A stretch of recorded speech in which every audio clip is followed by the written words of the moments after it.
Hoy, en nuestra serie de aprendizaje sobre el Frente Amplio, estamos muy felices de tener con nosotras desde Uruguay a una persona que trabaja sus relaciones internacionales. Desde el Frente Amplio, como coalición movimiento, con su fuerte anclaje territorial, con su sofisticado desarrollo de las bases, el movimiento y una sólida relación con las instituciones del partido político, vamos a pasar a entablar una conversación con Pablo Álvarez como presidente de la Comisión de Asuntos y Relaciones Internacionales.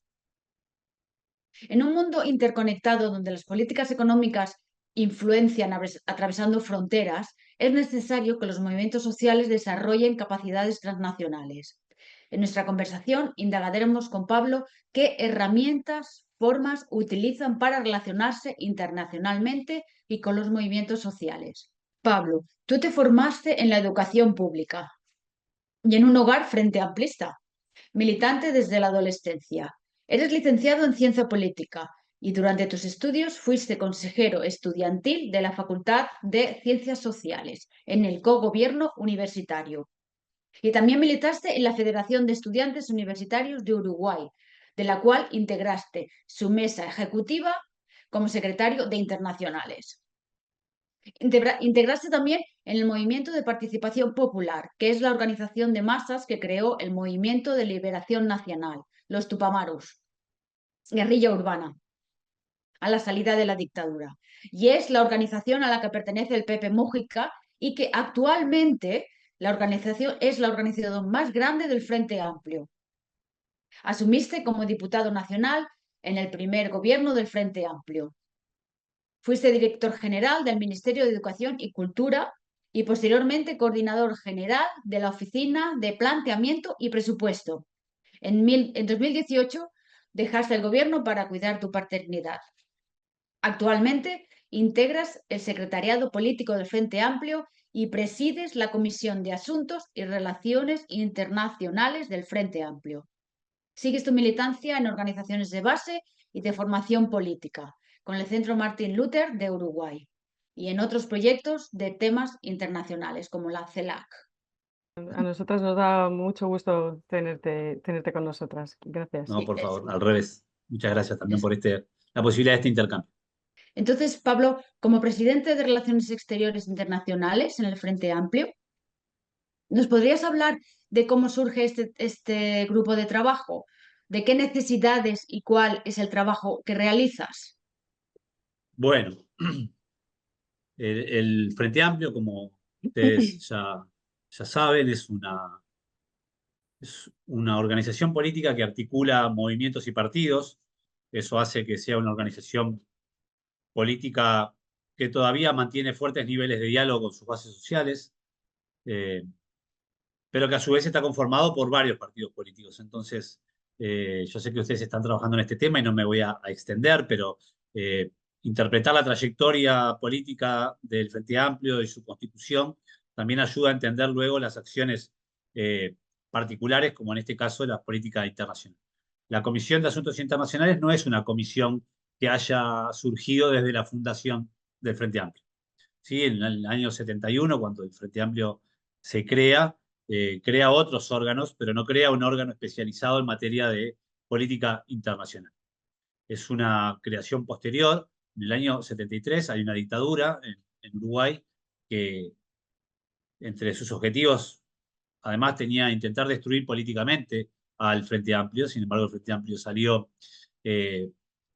golpeado, pero vivo políticamente al final de la dictadura. Y en los años 90 se crea un espacio especializado en materia de política internacional. En principio eran más bien asesorías que tenían las autoridades del Frente Amplio, su presidencia, y se terminó consolidando por estatutos una comisión que se llama Comisión de Asuntos y Relaciones Internacionales del Frente Amplio, que tiene objetivos muy específicos en sus estatutos.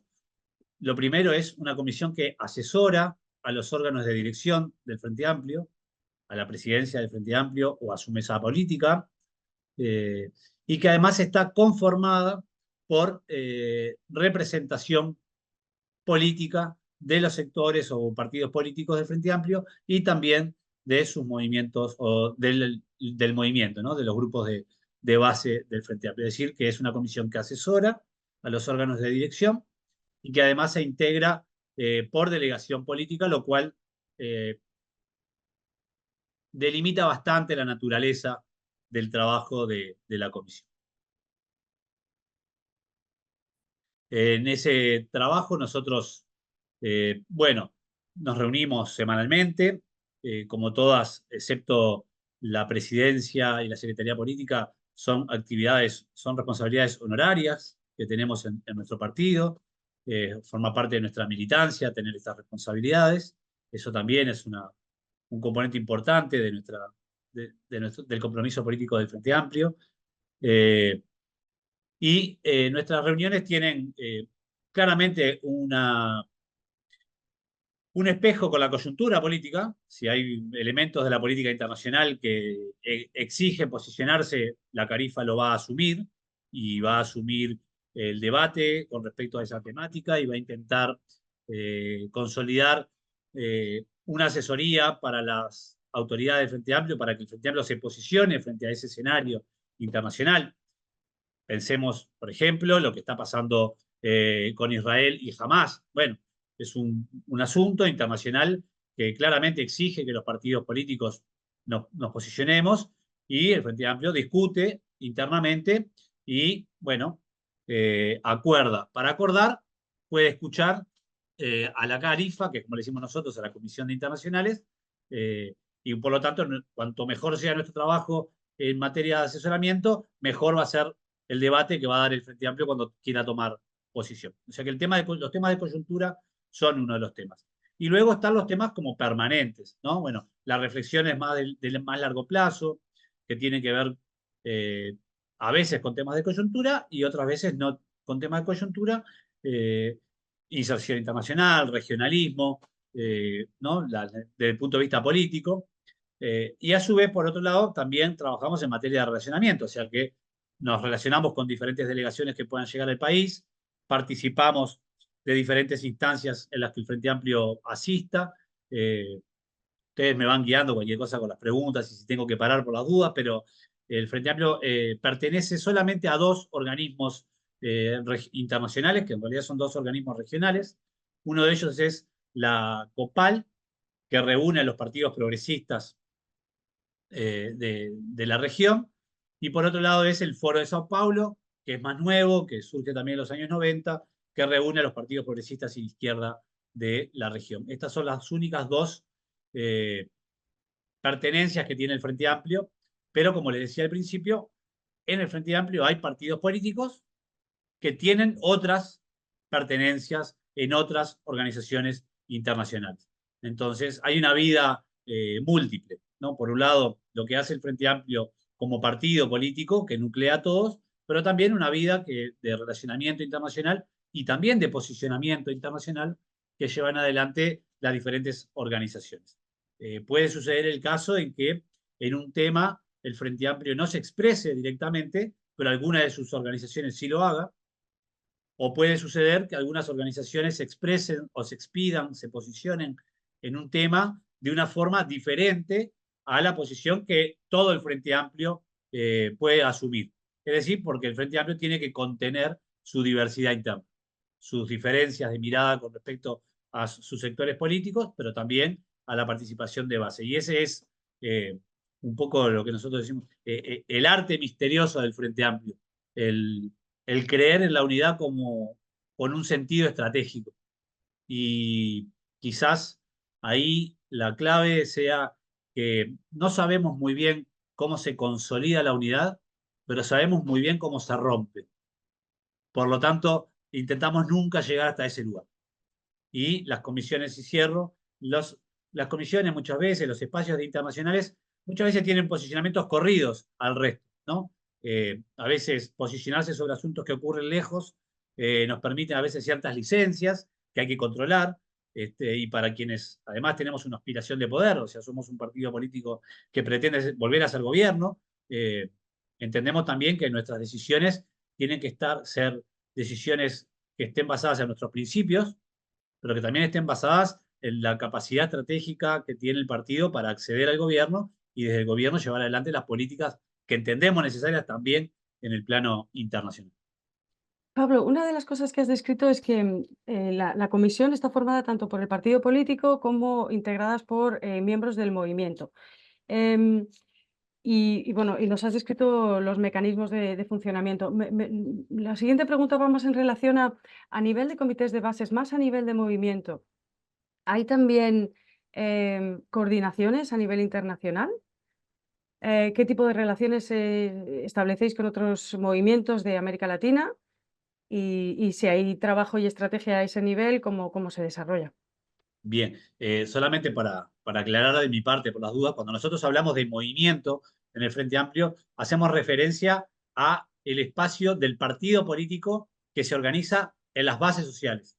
No Mm, hablamos de movimientos sociales fuera del Frente Amplio, ¿sí? O sea, cuando decimos coalición y movimiento es partidos políticos, Partido Comunista, MDP, Partido Socialista, diferentes partidos que conforman el Frente Amplio, pero también hoy creo que son más de 400 comités de base distribuidos por todo el territorio nacional que tienen una vida permanente, una actividad política permanente con un enfoque basado en el territorio. En la Carifa, como los espacios de dirección, participan delegados de los partidos políticos que integran el Frente Amplio y delegados de ese espacio de base o de militancia de los comités de base del Frente Amplio. En relación al vínculo que tú decís con movimientos sociales, bueno, el Frente Amplio también tiene relaciones con movimientos sociales a nivel nacional, con las grandes organizaciones populares del país, el movimiento sindical, el movimiento estudiantil, el movimiento cooperativo, bueno, diferentes manifestaciones del movimiento feminista. Y a nivel de América Latina, bueno, quizás el Frente Amplio por su propia naturaleza de ser una coalición de muchos partidos, por ser un partido político de un país relativamente pequeño para el continente. Sabemos que hay países, por ejemplo en Europa, que son más pequeños que Uruguay, pero además pequeño y relativamente vacío, o sea, nuestra incidencia geopolítica es limitada. Eh, Tendemos a ser más receptivos al relacionamiento internacional que proactivos, ¿sí? Tiene que ver también con los recursos políticos y sobre todo económicos disponibles, pero sin embargo tenemos un buen relacionamiento y además eh, creo que el Frente Amplio ha consolidado un nivel de credibilidad política en la región que nos permite muchas veces quizás tener una incidencia superior a la que nuestros recursos nos permitirían. En ese sentido, por ejemplo, en febrero de este año participamos como Frente Amplio en una articulación que se hizo eh, en una reunión que finalizó en Brasil, en Foz de Iguazú, en el espacio de la triple frontera entre Paraguay, Brasil y Argentina, donde las principales corrientes de los movimientos sociales y populares de América Latina volvieron a darse un espacio de encuentro y de articulación estratégico-programática. Esto no ocurría quizás desde el año 2005, cuando, producto de una lucha que comenzaron los movimientos sociales en contra del ALCA, que era el Acuerdo de Libre Comercio de las Américas que promovía Estados Unidos como una estrategia hemisférica, pero también con la llegada de gobiernos de izquierda y progresistas a varios de los países de la región, se logró frenar ese proceso geopolítico de Estados Unidos en una reunión que fue el Mar de Plata en Argentina. Desde entonces, los movimientos sociales se habían articulado muy fuerte. Cuando hablo de movimientos sociales, bueno, hablo de los movimientos de trabajadores, los movimientos de mujeres, campesinos, de los sin techo, los culturales, feministas, bueno, la articulación amplia de movimientos sociales, que en parte también había tenido espacio de articulación en lo que o lo que fueron los foros mundiales sociales, ¿no? Los foros sociales mundiales que se comenzaron en Porto Alegre. Luego del 2005, en general, hubo un distanciamiento con eh, cercanías circunstanciales dentro del campo de la articulación de los movimientos populares. Bueno, en febrero de este año se logró tener un espacio de articulación nuevamente con un sentido programático y estratégico de los principales movimientos sociales de América Latina, ALBA Movimientos, la Central Sindical de las Américas, el Movimiento Sin Tierra de Brasil, la Marcha Mundial de Mujeres, bueno, y infinidad de otros grupos, ATALC, y ahí participamos dos partidos políticos que yo creo que son bastante importantes en la región por su historia, que es el PT de Brasil y el Frente Amplio de Uruguay. Eso nos da un relacionamiento y un nivel de articulación con movimientos sociales que tenemos permanente, no que recibimos en Uruguay muchas veces delegaciones, que tenemos consultas periódicas para conocer la coyuntura de un país o la coyuntura de una temática. Somos invitados también a participar en diferentes reuniones. Entonces, sí, tenemos también una articulación en materia de relacionamiento político con movimientos sociales, no solamente restringido a movimientos o organizaciones políticas.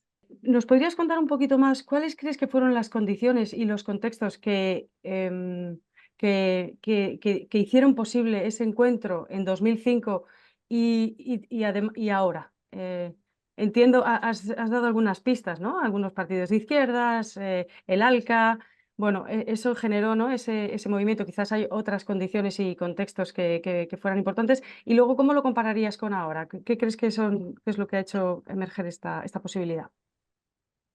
Bueno, yo creo que en el 2005 hubo procesos previos vinculados por ejemplo, a los foros sociales mundiales, que fueron espacios de articulación política y social en la región, aunque fueron también espacios mundiales, pero en la región fueron muy potentes, con la perspectiva de acceso al poder, por lo menos al poder gubernamental, de varias organizaciones de la izquierda latinoamericana. Ya en los 2000 todavía no habíamos llegado, pero había posibilidades de que se llegara. Tenía que ver también con ciertos componentes de la etapa del neoliberalismo en el continente, donde había una lucha muy fuerte de los movimientos populares frente a esa agenda neoliberal que en el continente se daba de forma muy firme, o sea, había un espacio de resistencia que tiene, y no me quiero ir en el uso del tiempo, pero tiene que ver también con el reacomodo, entre comillas, disculpa la palabra,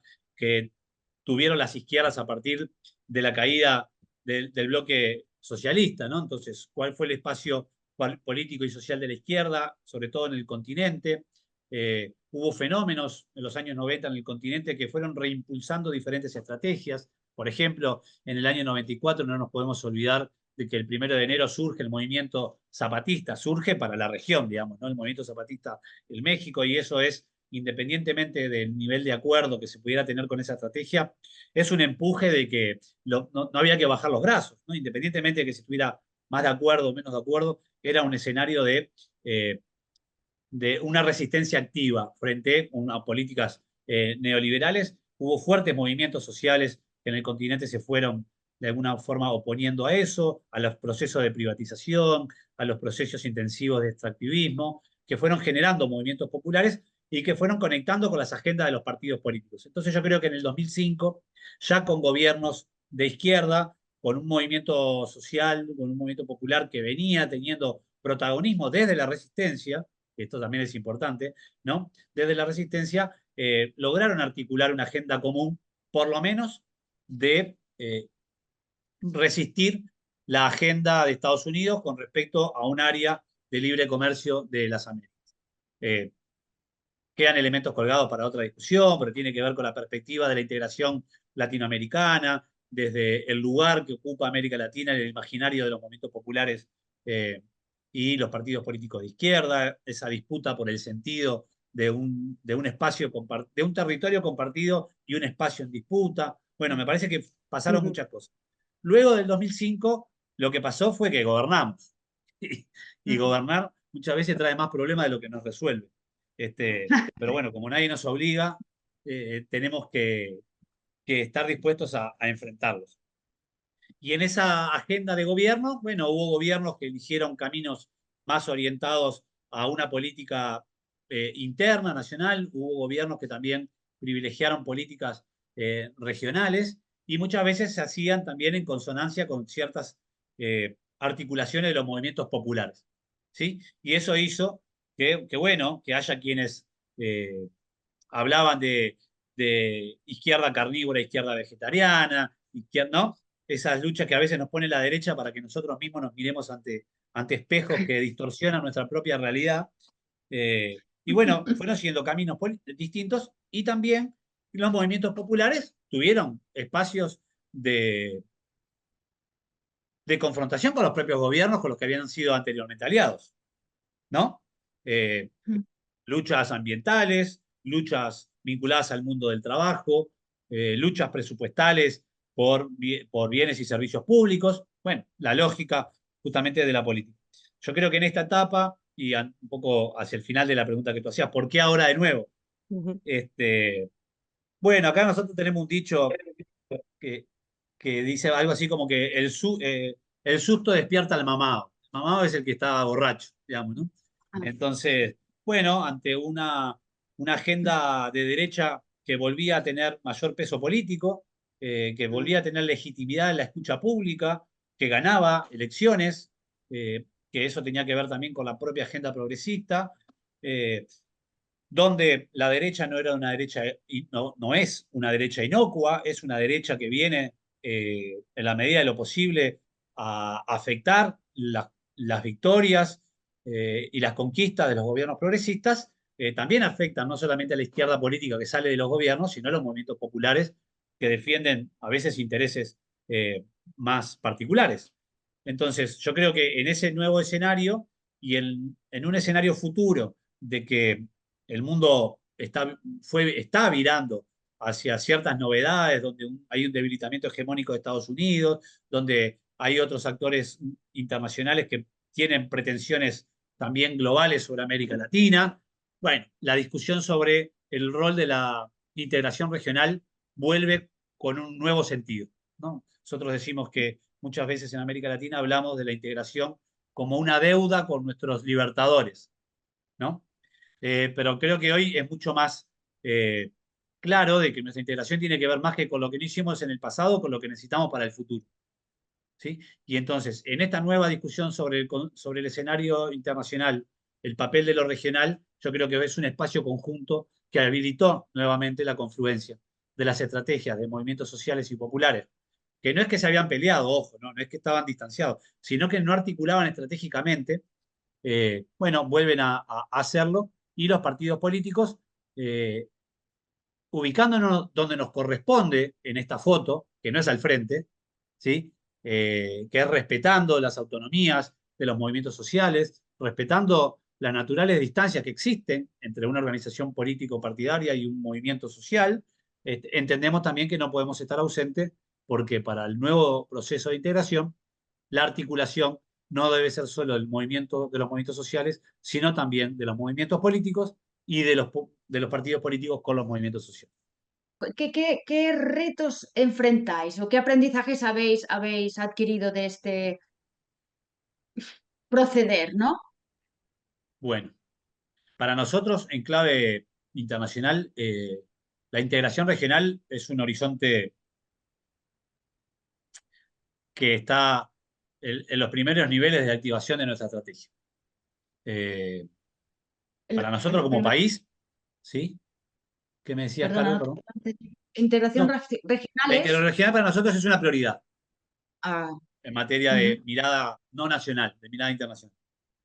Para un nosotros uruguayos, sin duda, somos un país entre dos gigantes. Como dice Pepe, los países no se pueden mudar de barrio, hay que encontrar el lugar en el que a uno le toca. Eh, Nuestra historia de alguna forma condiciona en parte la capacidad de agencia que podemos tener, pero no nos debemos descansar en la historia. Entonces, yo creo que hay hoy una discusión en materia de la integración regional que vuelve a ser un componente central. No lo tenemos resuelto, no es un tema fácil, y no nos lo van a hacer fácil quienes no están interesados en que la integración regional se consolide, ¿no? Pero eso es como un elemento de reactivación. El segundo elemento es el descubrimiento de que la integración regional no va a ser obra de las élites gubernamentales exclusivamente. Es decir, si los pueblos no asumen que la integración regional también los beneficia y favorece de forma concreta, la integración regional no va a ser posible. Por lo tanto, esto, por ejemplo, que pasó en Foz de Iguazú, que hablábamos recién, buena parte de su agenda tenía que ver con elementos concretos de la integración regional, con aspectos ambientales, pero también con aspectos de, por ejemplo, el tránsito de las personas entre fronteras. Me imagino que ustedes en Europa muchas veces cruzan una frontera de un país a otro sin mucho problema. Acá es más fácil que cruce un camión a que cruce el camionero. Las mercancías tienen más libertad de tránsito que las personas, ¿sí? Entonces, bueno, eso, si las personas no lo ven como un beneficio de la integración, nunca va a ser parte de la agenda, ¿no? Porque aquí también tenemos que ver la política internacional, que es la proyección internacional de la política nacional. Si es así, los actores nacionales no están muy eh, estimulados a una política activa en materia de integración, porque lo que tienen que resolver son los problemas nacionales. Este, para quienes estudian, es más fácil muchas veces encontrar mecanismos de reconocimiento en el norte, Estados Unidos, Europa, de los títulos universitarios, que reconocimiento de esos títulos en el país de al lado. Entonces, Mm. si la gente no ve, no visualiza estos aspectos, si no somos capaces de generar o integrar cadenas productivas que estén vinculadas con las necesidades y las capacidades de los países y que a su vez favorezcan procesos de articulación, no tiene un efecto. Si ante el marco de una pandemia como la que tuvimos, los países no son capaces de articular política para la compra de vacuna o no son capaces de articular estrategias de investigación en materia de biotecnología para producir vacunas, aún con conocimientos que estaban en la región, y todos salimos a comprar por nuestro lado las vacunas, bueno, la integración no es viable. Entonces, ese es un aprendizaje que para nosotros hoy es fundamental y que también para los movimientos sociales es central. Entonces, no va a ser solo una integración que pueda surgir desde arriba, necesita que los movimientos populares y sociales también asuman esto como un desafío y es muy difícil, porque si a veces para los movimientos populares la articulación con otros es compleja, imagínense llevar adelante una agenda de integración que no solamente es articular, sino tener, ser activo o proactivo en la región. Lo tercero, y para no aburrir tampoco, tiene que ver con las formas en que nos vamos a integrar. América Latina es un territorio que si uno camina y habla despacio, se entiende con todos los millones de personas que viven en el continente. Es una particularidad que no existe en otro lugar del mundo, ¿no? Mm. Hablando un español lento o un portugués lento, nos podemos entender. Sin embargo, somos el país menos, somos la región menos integrada del mundo. Bueno, este es un desafío para nosotros hoy. Yo creo que es un desafío que estamos asumiendo desde los gobiernos, que tenemos que asumir los partidos políticos y ver cómo incorporamos a la agenda nacional esta perspectiva, que se hace muy difícil porque nos votan nuestros conciudadanos, no los vecinos. Entonces, los partidos también queremos tener una agenda que incida en la discusión nacional, pero también para los movimientos populares. Para algunos es más fácil quizá pensar elementos de la integración, como para el movimiento sindical. Hoy tenemos cadenas globales de valor que se articulan en empresas multinacionales que tienen sindicatos globales, ¿no? Hay pensamiento ahí en materia de articulación más simple. En otros espacios es más complejo. Así que yo creo que parte de esos aprendizajes o de los aprendizajes que estamos teniendo tienen que ver con algunos de estos temas. Ujú. Has Mm. mencionado, ¿no? La integración regional como el gran horizonte, ¿no? Que tenéis dentro de la comisión y como región. Y has mencionado algunos de los retos, ¿no? Para ti, ¿cuáles serían las capacidades o herramientas, tanto a nivel personal, que hablábamos ayer con otros compañeros, ¿no? Y sobre las cualidades y los valores que son necesarios, la escucha, la generosidad, la empatía, ¿no? Eh, pues a nivel personal y también a nivel grupal, ¿no? Repito, para poder alcanzar este horizonte, ¿cuáles crees tú que son las capacidades, tanto a nivel personal y grupal, y las herramientas que nos pueden llevar, que os pueden llevar hacia ese camino? Qué difícil. Este, bueno, Lo primero es, hablando como integrante de un partido político, lo primero es que los partidos políticos incorporen este tema con honestidad y no exclusivamente como un aspecto de retórica. Pero bueno, como decía antes, responde también a las agendas nacionales.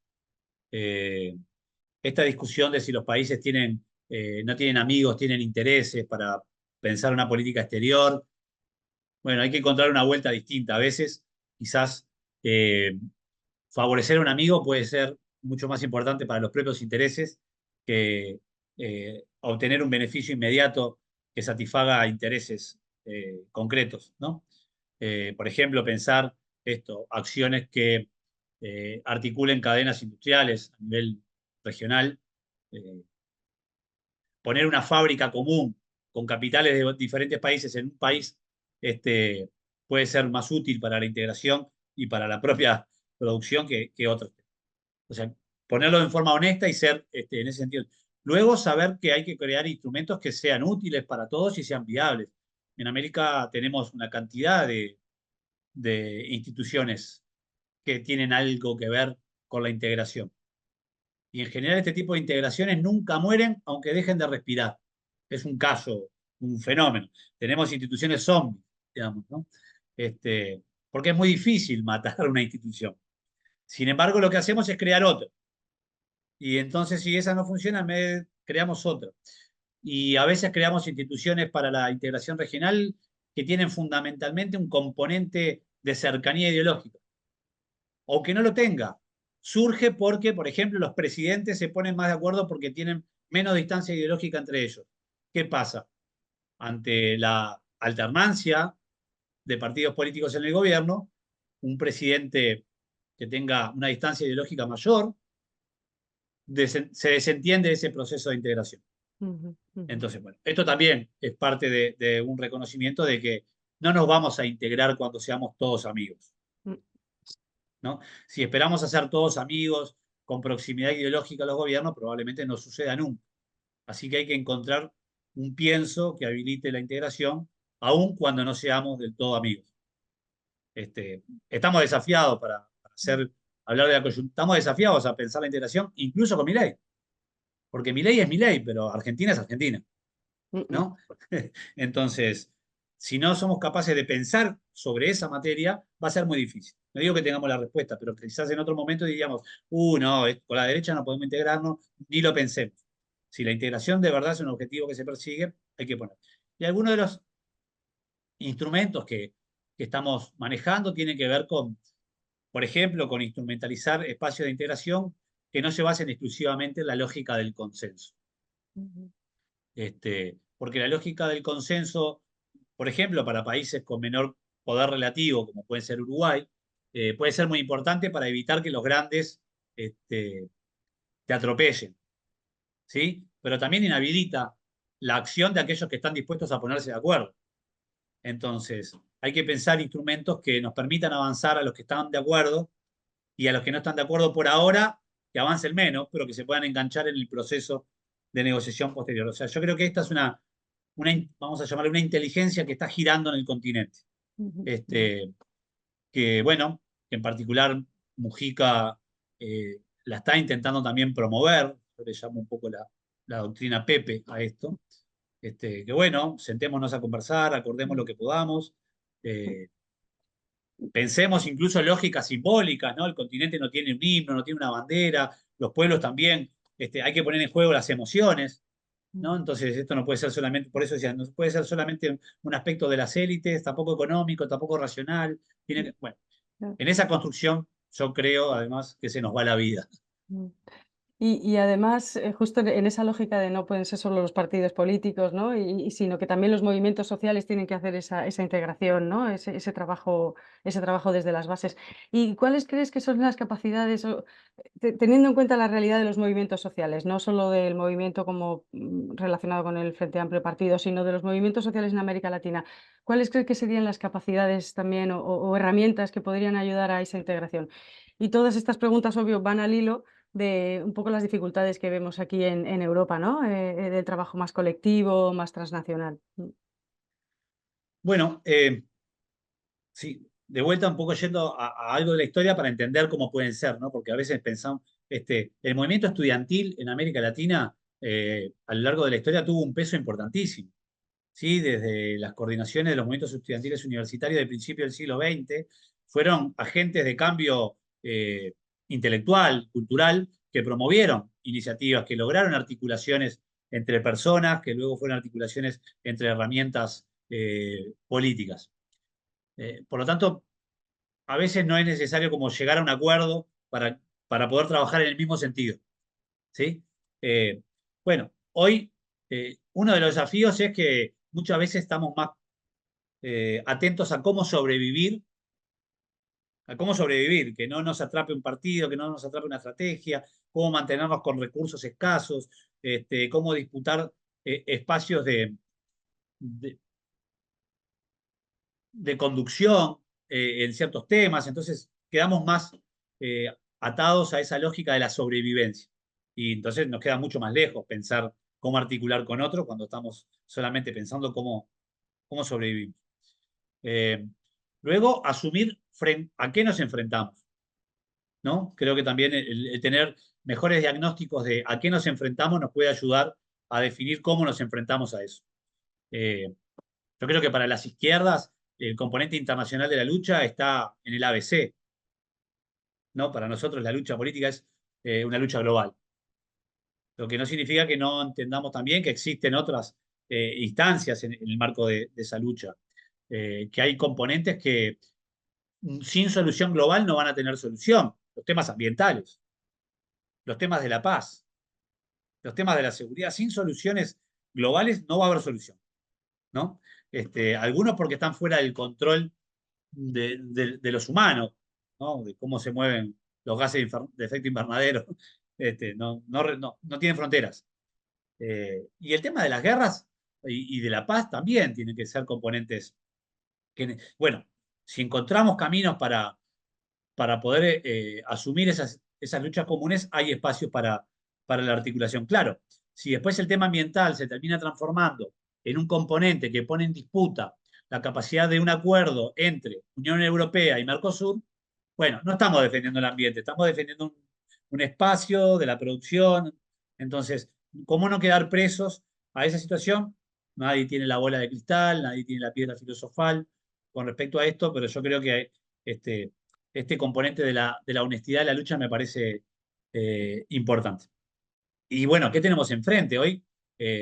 Volvieron a estar de moda las derechas para los intelectuales, además ganan, ¿no? No solamente que están de moda, sino que ganan, eh, que buscamos en qué se diferencian y en qué se parecen, tienen componentes comunes, eso hace que haya espacios de la lucha que son globales y espacios de la lucha que son locales a nivel nacional, y hay que entender esa dinámica.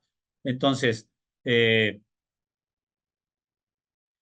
para los espacios de articulación no nacionales de los movimientos sociales o populares, yo creo que lo que importa es, bueno, asumir colectivamente el objetivo. ¿Ante qué vamos a ir? ¿Por cuáles instrumentos vamos a viabilizar? El otro componente creo que es la solidaridad, ¿no?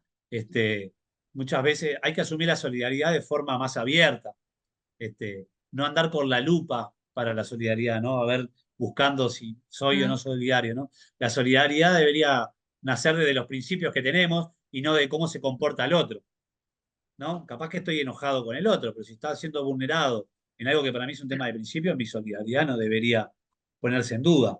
Entonces yo creo que esa es la honestidad de base que por lo menos hablaba, y capaz que ahí hay espacios de recomposición.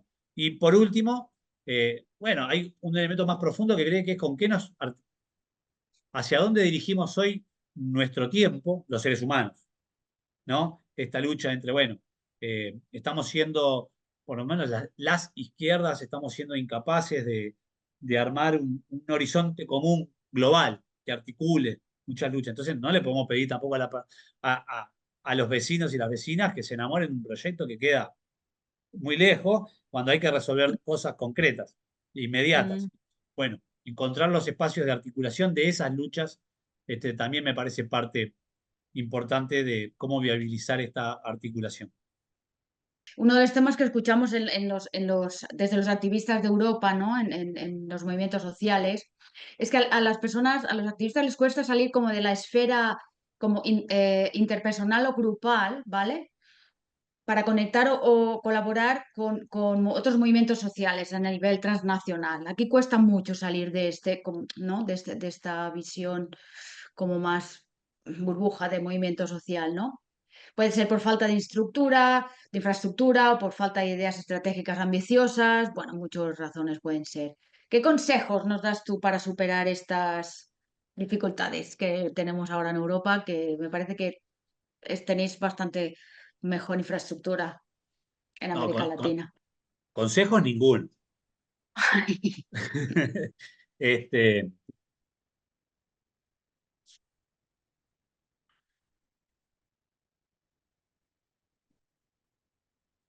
creo, a ver, eh, buscar el camino de aquello que podemos estar de acuerdo primero. Bueno, sentarse y decir en qué estamos de acuerdo, en qué Mm, podemos estar de acuerdo. Si no somos capaces de hacernos esa pregunta, no es posible ni siquiera avanzar a una pregunta superior. Entonces, ¿es posible que estemos de acuerdo en algo? ¿No? mm, Eh, y ahí eso se articula inmediatamente con la realidad inmediata de las personas. O sea, en un territorio muchas veces las luchas son más fáciles de articular, pero aprendimos también que no podemos desentendernos de otros territorios, ¿no? O sea, mm, en un momento entendimos que lo global nos quedaba tan lejos que nos fuimos exclusivamente a lo local. Entonces pusimos todo nuestro esfuerzo en lo local. Y después miramos y vimos que el fenómeno era global. Entonces, ¿cómo hacíamos para salir de lo local a lo global? Bueno, no podemos estar yendo y viniendo permanentemente, entonces tenemos que tener esa capacidad de pensar a las dos velocidades o los dos escenarios a la vez. Entonces, ¿en qué podemos estar de acuerdo? Yo creo que es una pregunta que nos tenemos que hacer. Yo veo procesos de articulación, perdonen, porque bueno, conozco un poco lo que puedo ver por los diferentes espacios de información, no necesariamente los mainstream, de lo que sucede y las barreras idiomáticas que podemos tener, pero este, bueno, Uruguay tiene, también a los uruguayos y las uruguayas capaz que se nos dificultan algunas cosas. En Uruguay, el concepto de la unidad mm, es un concepto que está fuertemente arraigado, yo ya diría, en nuestra genética política, ¿no? Aquí la unidad social es anterior a la unidad política. mm, Eh, por ejemplo, la Federación de Estudiantes Universitarios del Uruguay, si no me falla la memoria, bueno, se crea a principios del siglo XX y es la única organización universitaria de estudiantes. En los años 50 comienza un proceso de discusión interna de las izquierdas que se consolida en los años 60 con la unidad del movimiento sindical y en los años 70 con la unidad de los partidos políticos.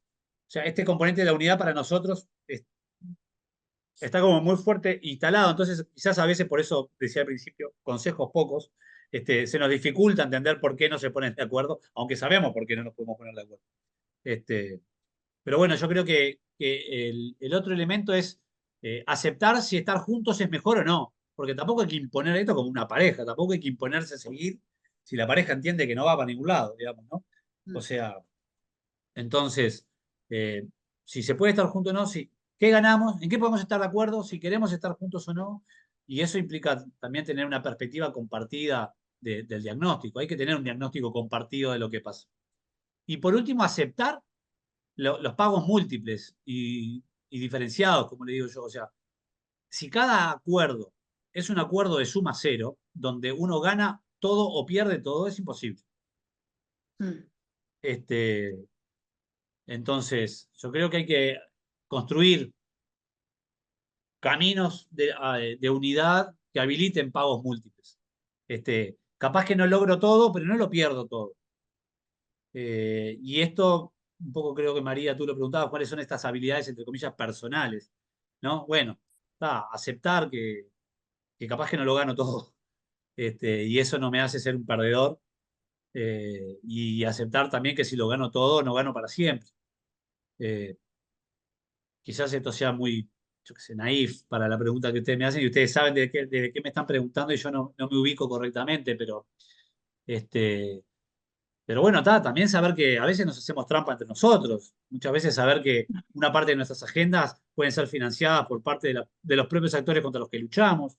Entonces, luchamos por el financiamiento o luchamos por la causa que banderamos.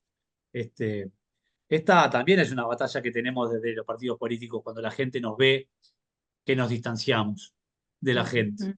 Y entonces nos preguntamos, ¿cómo puede ser que la derecha gane? Y sí, hay muchas cosas que explican, pero capaz que también las fuerzas progresistas y de izquierda no nos mostramos lo suficientemente cerca, aunque pensemos que estamos cerca, ¿no?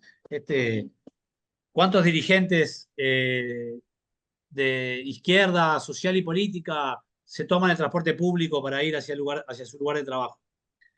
¿Cuántos legisladores de la izquierda llegan al Parlamento en el transporte público? ¿Cuántos van a hacer los mandados como cualquier vecino, como cualquier vecina al supermercado? Bueno, si la gente no te ve, es muy difícil después convencerla de que está luchando por su derecho. Y esto Una que nos cosita. pasa en los movimientos políticos, yo creo que también pasa en los movimientos sociales, ¿no? Ayer discutíamos con algunos otros compañeros, cuando transformamos la lucha política en una carrera por cargos, bueno, aunque seamos conscientes de que hay que llegar a esos lugares, no estoy diciendo que no, también estamos transmitiéndose a la sociedad que capaz que nosotros no somos los que tenemos las mejores respuestas. Entonces, eh, no solamente ponernos de acuerdo entre nosotros, sino también conectar con aquellos que nos parece eh, de verdad que es lo más importante. Bueno, que No todos son narrativas, ¿viste? Se pone de moda esto de las narrativas. Bueno, decir las cosas bien es muy importante, pero si la gente ve que solo las estamos diciendo bien, difícilmente también seamos creíbles, ¿no? Entonces, bueno, en este mundo de consumismo exagerado, cuando nosotros mismos decimos y promovemos los espacios de éxito social en función de lo que tenés, lo que valés, bueno, se hace muy difícil después que nuestro discurso político tenga la densidad suficiente como para ser creíble, aunque sea cierto todo lo que digamos. Vale, desde esta necesidad que comentábamos, ¿no? De integración y de crear estos espacios, de articular, ¿no? De integración, ¿tú crees que sería posible crear estos espacios incluyendo los movimientos sociales de Europa también? Crear este espacio de articulación internacional o transnacional. Eh, Estoy obligado a pensar que es posible, si no, no tiene sentido la lucha, digamos. O sea, y si no es posible, hay que hacerlo posible. Eso sería como una respuesta. Eh, de las experiencias del Frente Amplio, de las experiencias de las que me puede tocar hablar a mí ahora en esta conversación, digamos, ¿no? Para tampoco salirme de mi eje. Eh, Nosotros acá aprendimos muy bien la importancia de la independencia del movimiento social, del movimiento político. La mayor parte de los militantes y las militantes frente amplistas tenemos, como muchas partes, triple militancia, ¿no? Somos militantes sociales, estudiantiles, sindicales, pero también políticos. Y sucede muchas veces, por ejemplo, que nuestros aliados en el movimiento sindical no son los mismos que nuestros aliados en el movimiento político, o no son los mismos que nuestros aliados en el territorio. Y esto pasa, podríamos ir a experiencias personales para contarles, pero digamos, en el movimiento estudiantil, probablemente yo en mi facultad discutía con mi agrupación, con una agrupación que en el Frente Amplio estaba de acuerdo para discutir con otra agrupación. ¿Se entiende? Esa es una independencia para nosotros fundamental. Que nos permite esto, encontrar en cada lugar. Ahora, si yo como partido político voy a mi facultad y quiero imponer toda mi lectura de partido político en la facultad, bueno, se hace muy difícil. Pero bueno, también es porque todos después habitábamos una misma casa que era el Frente Amplio, ¿no? No íbamos a disputar fuera de la política. Entonces, esto, como comentar algunas de las experiencias que también tienen que ser comprendidas en su contexto, ¿no? Por esto de lo que hablaba de los pagos múltiples, para mí es importante. Segundo, la confianza me parece importante. Las confianzas en general son interpersonales, son muy difíciles de transferir. En estos temas internacionales también, no todo el mundo puede viajar, no todo el mundo viaja. A veces viajar es parte de una tarea, pero después viajas mucho, tenés muchos amigos, pero no tenés ningún espacio de construcción en tu organización en la que de alguna forma sos representante.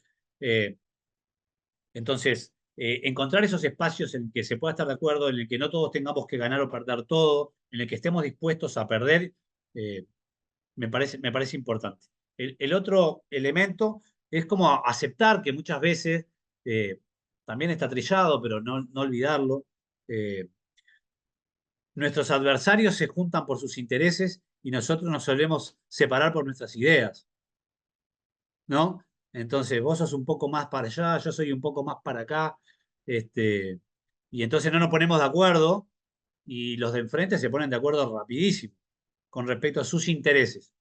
Este, y me parece que también aceptar ese desafío me parece importante. Y entonces, encontrar articulaciones entre partidos y movimientos, a mí me parece necesario, me parece posible. Este, encontrando el sentido de hacia dónde, digamos. También imponernos, acordar o estar de acuerdo cuando no estamos en condiciones de hacerlo, es construir un fracaso que no ayuda, ¿no? Ir a fracasar no siempre ayuda, a veces sí, pero a veces no. Y entonces, también encontrar esos espacios de articulación, ¿no? Por lo menos son las experiencias que nosotros tenemos esto. ¿Cómo se construye unidad? Para nosotros es muy difícil. ¿Cómo se destruye la unidad? Para nosotros es muy fácil. Entonces, bueno, ¿cómo destruir la unidad? Bueno, anulando al otro, imponiéndole al otro una decisión que sabemos que no puede aceptar, cuando sabemos que el beneficio final es menor a lo que podríamos encontrar en conjunto. En el Frente Amplio convivimos organizaciones que son marxistas, con organizaciones que son cristianas, con organizaciones que son socialdemócratas, que tienen pasados ex guerrilleros. Y bueno, sí, intentamos encontrar el espacio. Para muchos puede ser como inhabilitante en algunos temas de la discusión. Nuestro programa político, y esto también me parece importante, no lo había mencionado, pero también me parece, nuestro programa político no se elabora entre técnicos solamente, y luego es aprobado por un espacio de dirección. Nuestro programa político se discute durante casi 2 años por toda la militancia del Frente Amplio. Lo discuten los técnicos, lo discuten los legisladores o los que tienen cargos políticos y lo discuten las bases, con el mismo nivel de capacidad de incidencia. Y no sé cómo será allá, pero digamos, acá la estructura universitaria, el máximo grado es el grado 5, digamos, ¿no? El máximo académico es un grado 5. Bueno, el grado 5 va a discutir con el vecino. Y se tiene que poner de acuerdo y tiene que encontrar los caminos para llegar a una posición común. Y esa discusión programática común hace que luego seamos todos capaces de defenderla. Aunque todo lo que diga ahí estemos todos de acuerdo, pero no todos estemos igualmente de acuerdo con todo lo que dice el documento. Y a su vez, no negociamos ese programa con posiciones. O sea, no es que pongo este tema porque después voy a ir yo a hacerme cargo de eso, sino que negocio el programa, por ejemplo, y después se discuten las candidaturas. ¿No? Primero el programa y después las candidaturas. Este es un aprendizaje, a nosotros nos da dolor de cabeza, pero nos sirve. No creo que sea trasladable para todos y creo que, cierro con esto nomás, no creo que sea solamente construir unidad, sentarse alrededor de una mesa. En general, si no se entiende que estos procesos son largos, la unidad se hace muy difícil. Por lo menos eso también es lo que hemos aprendido o lo que hemos visto, por ejemplo, con otros intentos en la región de América Latina de procesos que, por ejemplo, se han llamado también frentes amplios, ¿no? De alguna forma vinculándose con nosotros, lo cual para nosotros es bruto orgullo, pero que a veces son procesos que, bueno, más acotados en el tiempo, serían términos más técnicos, más una coalición electoral que una construcción de unidad política y programática. Entonces, bueno, si uno tiene claro a qué va, también puede tener claro los instrumentos que tiene a su alcance. Bueno, en Europa nos encontramos con una falta de visión, ¿no? Con una falta de imaginación radical, que haga posible pensar en una transformación social ambiciosa, ¿no? que nos ayude a soñar realmente. En vuestro programa de las bases programáticas hay un parágrafo que versa sobre esta búsqueda, de la necesidad de imaginación radical, de nuevas utopías, ¿no? Literalmente. Entonces te lo voy a leer y a ver qué te parece. Las complejidades y urgencias del presente y las incertidumbres del mundo de hoy requieren explorar el horizonte lo más lejos que alcance la mirada, definiendo rumbos y abriendo nuevas preguntas. No hay sociedades que cambien en profundidad sin un sueño colectivo. Esta visión a largo plazo ayuda a visualizar la nueva utopía, el país con el que soñamos. Entonces, Pablo, ¿cómo trabajáis esta visualización colectiva de esta nueva utopía? ¿Qué condiciones crees que favorecen a la imaginación radical, colectiva y personal? ¿Qué te parece a ti como para alimentar esta imaginación, esta capacidad de soñar y de pensar en la utopía? Primero, no nos autoflagelemos. O sea, no estamos tan mal, estamos vivos y estamos dispuestos a seguir dando batalla. Eso me parece importante. Eh, Segundo, no hemos perdido la capacidad de soñar. Capaz que lo que hemos perdido es la energía para perseguir lo que somos capaces de soñar. Mm. El mundo nos distrae con muchas cosas, que están buenísimas además, por eso nos distraen. Entonces, es muy difícil también ir a exigir sacrificios a otros, a otras, en estos tiempos. Eh, Tercero, creo que hay que aprender a mirar el sufrimiento en tercera persona, esto es decir, no lo que me duele a mí, sino lo que le duele al que está más jodido. Y eso también me parece que es parte de la capacidad de soñar. Mm. Si yo tengo todo resuelto en mi vida, mi sueño probablemente sea, no sé, otra cosa. Pero el que no tiene todo resuelto, su sueño es mucho más concreto. Mm. Entonces, la capacidad de soñar, yo creo que el talento tiene una distribución normal en nuestra sociedad, ¿no? Entonces, no está concentrado en algunos lugares nomás. Y la capacidad de soñar yo creo que también. Entonces, tenemos que habilitar esos otros sueños que a veces nos parecen eh, mucho más bajitos, pero que para muchos pueden ser un cambio radical de su vida. Lo tercero es, por ejemplo, para nuestro continente, para el Cono Sur, eh, yo creo personalmente que las dictaduras militares han dejado un trauma muy importante para pensar la forma en que somos capaces de imaginar los desafíos que le tenemos que realizar o las preguntas que le tenemos que hacer a nuestras democracias. ¿Sí? Por eso algunos creen que estamos siendo conservadores en esta discusión con la derecha. Terminamos defendiendo la democracia liberal nosotros, que en Mm. última instancia hace 30 años era lo que cuestionábamos. Mm. Este, entonces, creo que también tenemos que animarnos a hacer preguntas de ese tipo. Eh, Salir de la mera lógica de una mejor administración de lo que hay, eh, Mm. sin dejar de tener los pies a la tierra, que después hay que ir a administrar, ¿no? Esto de no perder la responsabilidad por aquello por lo que buscamos.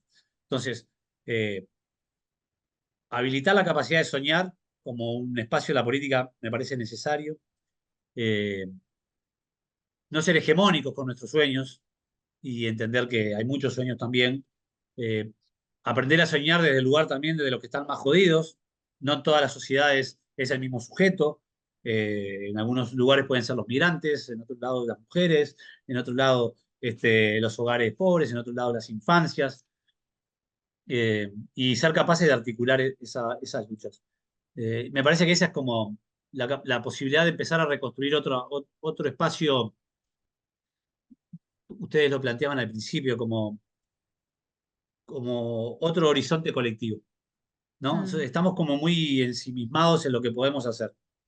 Que las elecciones europeas, que patatín, que patatán, que esta elección, que esta campaña. Eh, y bueno, yo creo que son momentos donde si no soñamos, perecemos. Mm. Perecemos administrando nuestras miserias, quiero decir, no es que, ¿no? Entonces, y después hay que ejecutar. Me parece que por ahí pasa, y sí, tan mal allá, pero han estado bien también. Y hemos aprendido a mirar hacia Europa para aprender a organizar nuestras luchas y quizás ahora les toca a Europa mirar otros lugares para organizar esas luchas, pero por eso la lucha es internacional, por lo menos Ujú, para las izquierdas. Creo que por ahí pasa el, ujú. el desafío este de estas utopías que debemos renovar. eh, no sé, pienso en los ejemplos personales de personas que han dado, ¿no? Han seguido hasta el final en sus batallas. Me parece que es muy importante la coherencia hoy en las luchas políticas, que aquello que decimos no lo borremos cuando nos damos vuelta, eh, que no seamos en algún momento, como se decía, una izquierda caviar y de champán. Entonces después se nos hace muy difícil decirle a otro, no, soñemos a lo grande, cuando uno pasa de festín. Mm, Este, Me parece que eso, cierta honestidad entre lo que vamos a pensar y lo que vamos a hacer. Somos seres contradictorios, caminamos y avanzamos en base a nuestras contradicciones, las tenemos, no hay nadie puro, por suerte acá. Este, pero caminar lo más cercano a lo que predicamos me parece que es una de las cosas más importantes para poder soñar. Y esto es a nivel personal y a nivel colectivo, ¿no? Y es una lucha permanente. ujú, ujú. Muchas gracias, Pablo. Precisamente, ¿no? Este trabajo que estamos haciendo mirando al ejemplo del Frente Amplio es ese mirar para inspirar y para aprender de otros lugares, ¿no? Así que nada, ha sido un gusto tenerte y pasar este rato contigo. Gracias. No, por favor, es un gusto para Pues, mí conversar con ustedes y bueno, nada, sabiendo que la tecnología nos permite estos diálogos sí, transatlánticos, nada, ser parte también de un proceso común. Sí, sí. muchísimas gracias, Pablo. Sí, lo mismo, ¿no? Pues una gratitud enorme y con las ganas esto de que esto sea como el primer paso a este trabajo de colaboración, ¿no? Que espero que podamos ir profundizando. Darnos Ujú. tu tiempo ahora, estáis a puertas de elecciones internas el domingo, ¿no? Ahora mismo supongo que estaréis a Sí, tope. eso. Gracias por hacernos este huequito también y Mm. una gratitud y amor increíble para ahí, No, para todo el país y todo el trabajo que estáis haciendo.